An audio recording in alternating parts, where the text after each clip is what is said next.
IRGCയുടെ പുതിയ പ്രസ്താവന പ്രകാരം ജോർദാനിൽ ഹാങ്ങറുകളിൽ നിർത്തിയിട്ടിരുന്ന F-35, F-15, F-16 അതുപോലെ തന്നെ MQ-9 ഡ്രോണുകൾ കംപ്ലീറ്റ്ലി ഇന്നലെ പുലർച്ചയോടുകൂടി നശിപ്പിച്ചു എന്നുള്ള ഒരു പ്രസ്താവന വന്നിട്ടുണ്ട്.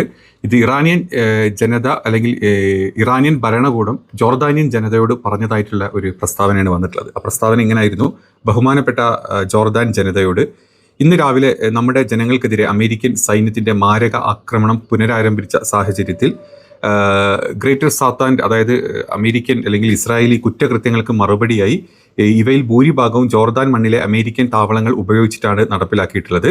ഇതിന്റെ ഭാഗമായിട്ട് തന്നെ അമേരിക്കയുടെ അൽ അസ്റാഖ് എന്ന് പറഞ്ഞിട്ടുള്ള താവളത്തിലും അതുപോലെ തന്നെ മറ്റ് ജോർദാനിയൻ അമേരിക്കൻ ബേസുകളിലും അല്ലെങ്കിൽ അമേരിക്കൻ സ്ട്രാറ്റജിക് പോയിന്റുകളിലും ഇറാന്റെ ആക്രമണം നടത്തിയിട്ടുണ്ട്. ഈ വിക്ടറി 2 എന്നാണ് ഈ ഒരു ഓപ്പറേഷന് പേര് കൊടുത്തിട്ടുള്ളത്. 6ാം ഘട്ടത്തിന്റെ ഭാഗമായിട്ടാണ്, അതായത് വിക്ടറി 2യുടെ 6ാം ഘട്ടമാണ് ഇന്നലെ പുലർച്ചെ നടത്തിയിട്ടുള്ളത്. ഇതിന്റെ ഭാഗമായിട്ട് തന്നെ അമേരിക്കയുടെ F-15, F-16, F-35 യുദ്ധവിമാനങ്ങളിൽ സൂക്ഷിച്ചിരുന്ന ഹാങ്കറുകൾ നശിപ്പിച്ചിട്ടുണ്ട്. ഈ താവളത്തിൽ നിലയുറപ്പിച്ച നിരവധി അമേരിക്കൻ MQ-9 സ്ട്രാറ്റജിക് ഡ്രോണുകളും ഇല്ലാതാക്കാൻ സാധിച്ചു എന്നാണ് IRGCയുടെ ഒരു പ്രസ്താവന. ഇന്നലെ നമ്മൾ വീഡിയോസും ഇതൊക്കെ കാണിച്ചിരുന്നില്ല. നമ്മൾ ഇന്നലെ രാത്രി ചെയ്ത വീഡിയോയിലുണ്ടായിരുന്നു ഏത് രീതിയിലാണ് മിസൈലുകൾ ജോർദാനിൽ വന്ന് പതിച്ചുകൊണ്ടിരിക്കുന്നത്. അവിടുത്തെ ഒരു എയർ ഇന്റർസെപ്റ്റേഴ്സ് അല്ലെങ്കിൽ മിസൈൽ ഇന്റർസെപ്റ്റേഴ്സിനെയും തടുക്കാൻ പറ്റാത്ത രീതിയിലായിരുന്നു ഇറാന്റെ ആക്രമണം ഇന്നലെ ഉണ്ടായിട്ടുള്ളത്. പിന്നെ ഇന്നലെ നമ്മൾ രാത്രി തന്നെ ഒരു വീഡിയോ ഇട്ടിരുന്നു, അതായത് ബഹ്റൈനിലോട്ട് ഈ ബോംബുകളും അല്ലെങ്കിൽ മിസൈലുകൾ വരുന്ന ഒരു വീഡിയോ, പുത്തിരി കത്തുന്ന പോലെ വീഡിയോ. അതിൻ്റെ താഴത്ത് വന്ന് ഒരുപാട് പേര് കമൻറ്റുകൾ ഇട്ടു, അത് പറയരുത്, ഇത് പറയരുത്, ഇവിടെ ഞങ്ങൾ സേഫാണ്, മറ്റേതാണ്. നിങ്ങളൊക്കെ സേഫ് തന്നെ, സമ്മതിച്ചു, നിങ്ങളൊക്കെ സേഫും കാര്യങ്ങളും. പക്ഷേ നിങ്ങൾ കാണാത്ത കുറേ കാര്യങ്ങൾ അവിടുത്തെ ബേസുകളിൽ നടക്കുന്നുണ്ട്. അവിടുത്തെ ബേസുകളിലോട്ട് ഒരുപാട് കാര്യങ്ങളും ഒരുപാട് ആക്രമണങ്ങളും നടക്കുന്നുണ്ട് എന്നാണ് പറയാനുള്ളത്. അല്ലാണ്ട് വേറെ നിങ്ങളെല്ലാവരും കൂടെ അവിടെ അമേരിക്ക സംരക്ഷിച്ച്, ഇസ്രായേൽ നിങ്ങളെ സംരക്ഷിച്ച് പോറ്റി ഇങ്ങനെ ഉണ്ടാക്കിക്കൊണ്ടുവരിക എന്നല്ല പറഞ്ഞൊരു ഉദ്ദേശം. പിന്നെ അവിടുത്തെ പല വാട്സപ്പ് ചാനലുകളിലോ അല്ലെങ്കിൽ അവിടുത്തെ ന്യൂസുകളിലോ അവിടെ സംഭവിക്കുന്ന കാര്യങ്ങളോ നിങ്ങൾക്ക് കാണാൻ പറ്റില്ല. അത് കാണണമെങ്കിൽ പുറത്ത് പല ഇന്റർനാഷണൽ മീഡിയാസിലൊക്കെ കാണണം. പിന്നെ ഞാൻ ഇന്റർനാഷണൽ മീഡിയ ഫോക്സ് ന്യൂസ് കാണുന്നുണ്ടെന്ന് പറയുന്ന കാര്യമില്ല. ഇങ്ങനത്തെ ന്യൂസ് ചാനലിലും ഈ പ്രോപ്പർ വിവരങ്ങൾ വരാറില്ല. അത് മറ്റ് പല ചാനലുകളിലും മറ്റ് പല ടെലിഗ്രാമുകളിലും അവിടെയൊക്കെയാണ് അവിടെ നടക്കുന്ന യഥാർത്ഥ ക്ലിപ്പുകൾ പുറത്തോട്ട് വരുന്നത്. അതാണ് നിങ്ങളോട് പറഞ്ഞിരുന്നത്. വേണേ കേൾക്കാം, വേണ്ടാത്തവർക്ക് കേൾക്കേണ്ട, അത്രേ ഉള്ളൂ. ഇനി മറ്റു ചില വീഡിയോസ് അല്ലെങ്കിൽ കുറച്ച് ക്ലിപ്പുകൾ കാണിച്ചുതരാം. നിങ്ങൾ ഈ കാണുന്ന ഇമേജസ് ഒക്കെ ഇതൊക്കെ സാറ്റലൈറ്റ് ഇമേജസ് ആണ്. ഇന്ന് പുലർച്ചെ വന്നിട്ടുള്ള സാറ്റലൈറ്റ് ഇമേജസ് ആണ്. അതായത് IRGC ആണ് ഇതൊക്കെ അനൗൺസ് ചെയ്തിട്ടുള്ളത്. LKG logistic support centre in Abdullah port area, കുവൈറ്റിലെ ഈ ഒരു വെയർ ഹൗസ് ആണിത്. LKG logistic support warehouse ആണ്. അത് നാസയുടെ മാപ്പിംഗ് ഡാറ്റ വെച്ച് നോക്കുന്ന സമയത്ത് കംപ്ലീറ്റ്ലി കത്തിക്കൊണ്ടിരിക്കുകയാണ്. സ്റ്റിൽ അത് കത്തിക്കൊണ്ടിരിക്കുകയാണെന്നുള്ള എന്താ പറയുക, ഈ ഇമേജസ് ആണ് നിങ്ങൾ കണ്ടുകൊണ്ടിരിക്കുന്നത്. ഇതൊന്നും ഫേക്ക് അല്ല കേട്ടോ, ഇതൊക്കെ ഒറിജിനൽ ഇമേജസ് ആണ്. അവിടെ കത്തിക്കൊണ്ടിരിക്കുന്ന ഒരു അവസ്ഥയാണ് നിങ്ങൾ കണ്ടുകൊണ്ടിരിക്കുന്നത്. അത് മാത്രമല്ല, ഇന്നലെ പുലർച്ചെ നല്ല രീതിയിൽ ഇറാന്റെ ബന്ദർ അബ്ബാസിലോട്ടും അതുപോലെ സിരിക് ഐലൻഡിലും ഒക്കെ അമേരിക്ക ആക്രമിച്ചിട്ടുണ്ട്. അതിന്റെ ഭാഗമായിട്ട് തന്നെയാണ് ഇപ്പം ഇതേപോലെ അവിടെ ആക്രമണം നടന്നുകൊണ്ടിരിക്കുന്നത്. 8 എക്സ്പ്ലോഷൻ എങ്കിലും ഇറാനിൽ ഇന്നലെ രാത്രി അമേരിക്കയുടെ ഭാഗത്തുനിന്ന് ഉണ്ടായിട്ടുണ്ട്. അതിൻ്റെ ഭാഗമായിട്ടാണ് പുലർച്ചെ ജോർദാനിൽ ഇത്രയും വലിയ നാശനഷ്ടങ്ങൾ അമേരിക്കയ്ക്ക് ഇറാൻ ഉണ്ടാക്കിയിട്ടുള്ളതായിട്ട് പറയുന്നത്. ഇനി മറ്റ് ഒരു ഇതും കൂടെ നിങ്ങൾക്ക് കാണിച്ചു തരാം.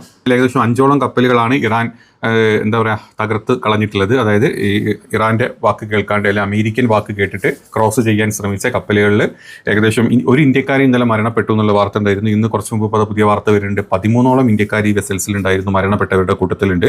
ആ വെസലുകൾ മുങ്ങുന്നതിൻ്റെ വീഡിയോ നിങ്ങൾ കണ്ടുകൊണ്ടിരിക്കുന്നത്. അതായത് അമേരിക്ക നിങ്ങൾ പൊക്കോളൂ, ഞങ്ങൾ കാവലുണ്ട് എന്നും പറഞ്ഞിട്ട് പോകുന്ന കപ്പലുകളാണ്. ഇറാൻ പോകരുത് എന്ന് പറഞ്ഞിട്ടും അമേരിക്കയുടെ വാക്ക് കേട്ട് പോകുന്ന ഒരു കപ്പലുകളും അവിടെ ഒപ്പം ക്രോസ് ചെയ്യുന്നില്ല. അതൊക്കെ ഇറാൻ തകർത്ത് കളയാണ് ചെയ്യുന്നത്. ഇനിയെങ്കിലും അമേരിക്ക തരും, അമേരിക്ക ഉണ്ടാക്കുമെന്ന് വിചാരിച്ച് നിൽക്കരുത്. അമേരിക്ക ഒന്നും ചെയ്യില്ല, നിങ്ങൾക്ക് പോയാൽ പോയി, അത്ര മാത്രമേ ഉള്ളൂ അവിടെ ഇപ്പം നടന്നുകൊണ്ടിരിക്കുന്നത്. പ്രത്യേകിച്ച് ഏത് കപ്പലുകളാണെങ്കിലും ഇപ്പം ഇറാൻ അതിലൂടെ വിടുന്നില്ല. ഒരു യുദ്ധം അത്രയും രൂക്ഷമായിട്ട് നിൽക്കുന്ന സമയത്താണ് ഇറാൻ ഒരു കപ്പൽ അവിടെ വിടുന്നില്ല.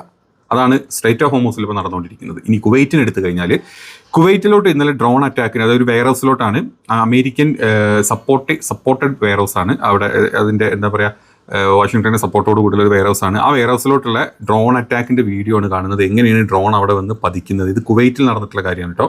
അപ്പോൾ കുവൈറ്റിലുള്ളതും കണ്ടു. അപ്പോൾ അതായത് നമ്മൾ ബഹ്റൈനിലുള്ളത് കണ്ടു. ബഹ്റൈനിൽ ഏത് രീതിയിലാണ് അവിടുത്തെ പൊളിഞ്ഞുകൊണ്ടിരിക്കുന്നത് അതിൻ്റെ വീഡിയോസും കാര്യങ്ങളും അതിൻ്റെ സാറ്റലൈറ്റ് ഇമേജസുമാണ് കണ്ടത്. അത് കഴിഞ്ഞിട്ട് ഇപ്പം കുവൈറ്റിലെ സാറ്റലൈറ്റ് ഇമേജസ് കാണിച്ചുതരാം.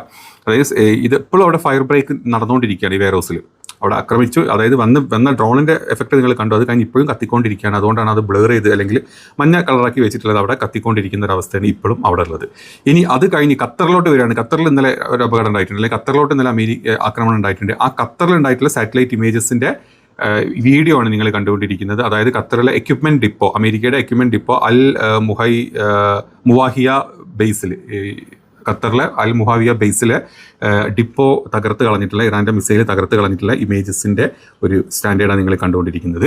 അപ്പോൾ ഇതൊക്കെയാണ് അവിടെ നടന്നുകൊണ്ടിരിക്കുന്നത്. അപ്പോൾ നിങ്ങൾ വന്നിട്ട് ഇതാ ഞങ്ങൾ ഇവിടെ ഒന്നും നടക്കുന്നില്ല, ഇവിടെ സുഖമാണ്, സത്യം സുഖമാവട്ടെ എന്ന് തന്നെയാണ് എല്ലാവരും വിചാരിക്കുന്നത്, സുഖമാകുകയാണ് വേണ്ടത്. പക്ഷേ യഥാർത്ഥത്തിൽ അവിടെ നടക്കുന്നത് അതെല്ലാം നല്ല രീതിയിൽ അവിടെ നടക്കുന്നുണ്ട്. ഇപ്പം ഇറാൻ്റെ ഇപ്പോൾ റോയൽ ഇംഗ്ലീഷ് ന്യൂസിൽ വന്നിട്ടുള്ള വാർത്ത, അതായത് ഇറാൻ ഹാക്ക് ചെയ്തുകൊണ്ടിരിക്കുകയാണ് മിഡിൽ ഈസ്റ്റിലെ കംപ്ലീറ്റ് മൊബൈൽ നെറ്റ്വർക്ക്. എന്തിനാണ്?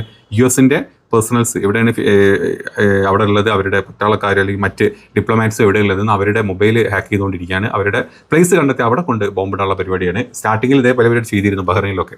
അതേ പരിപാടി ഉണ്ട് ഇപ്പം മിഡിൽ ഈസ്റ്റിലെ മൊത്തം സ്ഥലത്ത് ഇറാൻ ചെയ്തുകൊണ്ടിരിക്കുന്നത്. അപ്പം ഇനി ഈ ബേസ് മാറി എങ്ങനെയാണ് റെസിഡൻഷ്യൽ ഏരിയയിലോട്ട് ഈ ആക്രമണം വരിക എന്നുള്ളത് കണ്ടാൽ മതി. ഇത് പാനിക്കാൻ വേണ്ടി പറയുന്നൊന്നുമില്ല, ഇതിലുള്ള വാർത്തകൾ അതുപോലെ പറഞ്ഞു തരുന്നു എന്ന് മാത്രം. വേണമെങ്കിൽ അക്സെപ്റ്റ് ചെയ്യുക, വേണ്ടവർ അക്സെപ്റ്റ് ചെയ്യുക, വേണ്ടാത്തവർ അക്സെപ്റ്റ് ചെയ്യേണ്ട, അത്രേ പറയാനുള്ളൂ.